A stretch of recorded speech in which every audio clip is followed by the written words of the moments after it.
So now we have come to the last topic of reproduction in human beings, and that's reproductive health and STDs.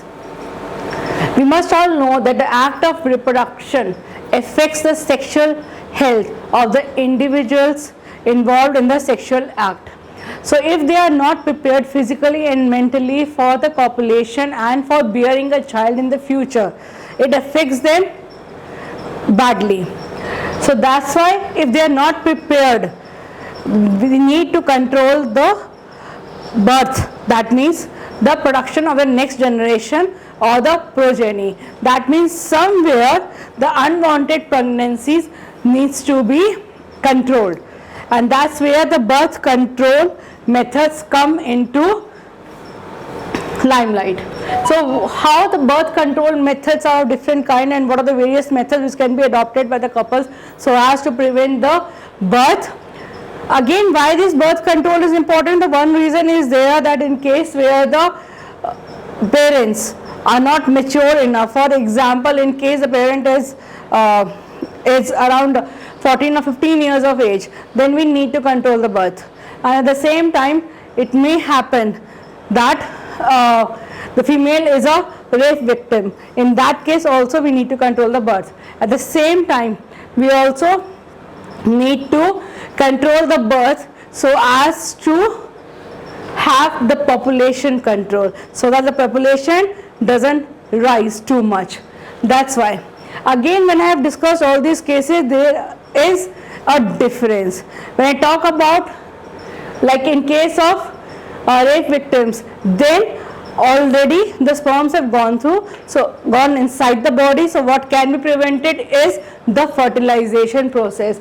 But here when we will talk about the contraceptive methods or the birth control methods which a couple usually adopts, thinking that they will not bear a child for a certain duration of time. So these contraceptive or the birth control methods can be divided. They can be divided into physical method, the chemical method, the use of certain devices, and the surgical methods. So coming to the first method, that's the physical or the barrier methods. As the word suggests, barrier. So there is a barrier for the fertilization. That means the sperms and ova are not able to meet with each other. And these barrier methods are different in case of males and the females.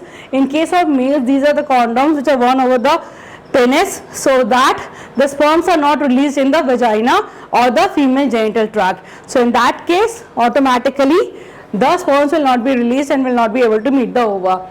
The same kind of covering is there, cervical caps, that's placed inside the female body, and that's just inside the vagina. It covers the cervix, and if you remember, cervix was the opening of the uterus. So even if the sperms are released in the vagina, they don't enter into the uterus, and hence no fertilization can take place. So these are the barrier methods. The use of cervical caps are not so common as compared to the condoms, because condoms are user friendly and cheap. So obviously they will be more preferred by the couples to use as compared to the cervical caps.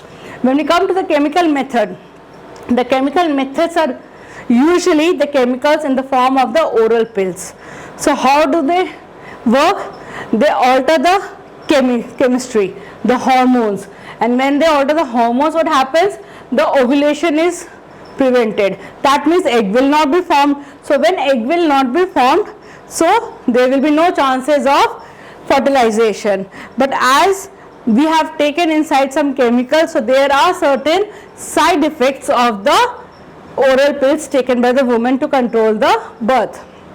When we talk about certain devices like copper T is placed by doctors or nurses inside the uterus so that implantation doesn't take place. So what actually happens? The sperms enters, the ova comes, the fertilization can also take place, but as the complete uterus is being lined by this copper T, there is no place for the embryo to get implanted. So automatically no pregnancy will be established, because if you remember in the very last video I told you, until and unless the fertilized zygote, the embryo gets implanted, the pregnancy is not established. So here also there is no place on the uterine wall for the developing embryo to attach because of the placement of copper T.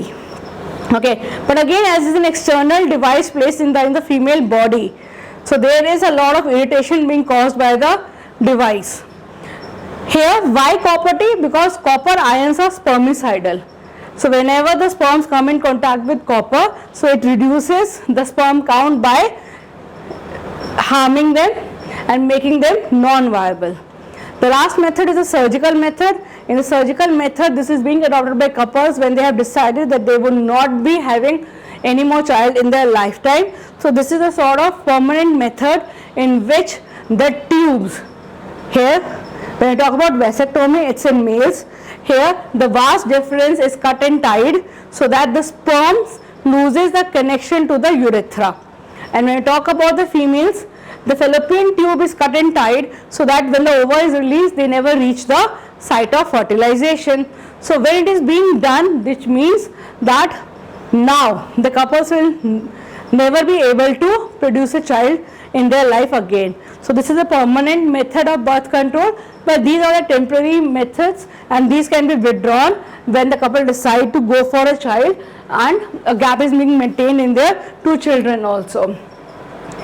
Again, what is important when we talk about the reproductive health in STDs, any sexual act, any copulation can act as a medium to transfer the diseases or the infection from one partner to another.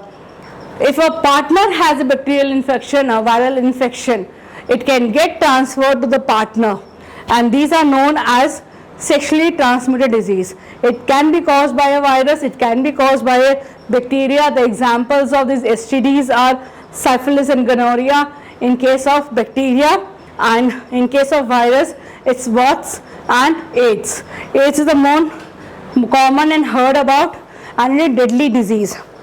And if you want to prevent these STDs, what can be done? Again, there need to be a barrier method. That means the use of condoms and cervical caps can somehow decrease the number of STDs and the chances of STDs.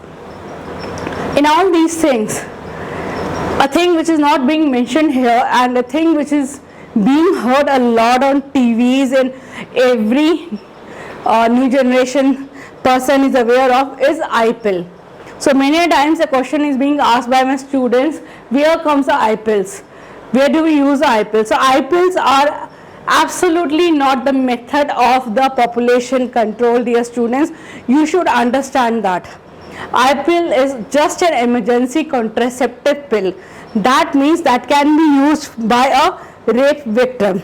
That can be used by a couple if a condom has bursted and the sperms are released, and then there is no chance that how can the fertilization be prevented. That can be used by someone if the sexual act has been done without any barrier method. So in that case, an I-pill is taken which works for 72 hours and that actually sheds, that breaks the uterine wall immediately, so that if there is chances of fertilization, then also there is no place for the fetus to develop. But then just think about it. If it becomes a habit that every time the sexual act is done without a protection and every time there is a chance and a couple things that okay, so what, we will use an I-pill. That means you are just playing with the human body. Every time you take an I-pill, you tell the uterus break down. Then again after some time the uterine wall is made, and before is the actual 28-day cycle we are telling no, the sperm has entered, we don't want fertilization, break down. So in a month you are asking the uterine wall to break down again and again and again and again. So that means one day when you will like to have a child, the uterine wall will say I will break down, and this I-pill will then result in the dysfunctioning of the human female reproductive system. So during the young age, when the girls develop a habit of using the I-pills because of the casual sexual act, they harm their female reproductive system very badly, and when it will be the time to bear a child, they will never be able to do so because already the uterine wall is in a habit of breaking down under the influence of external pills known as I-pills. So remember pills or the emergency contraceptive pills. They are not at all the usual contraceptive pills taken as a contraceptive method. The most important thing is very important to take care of the reproductive health to have a healthy life.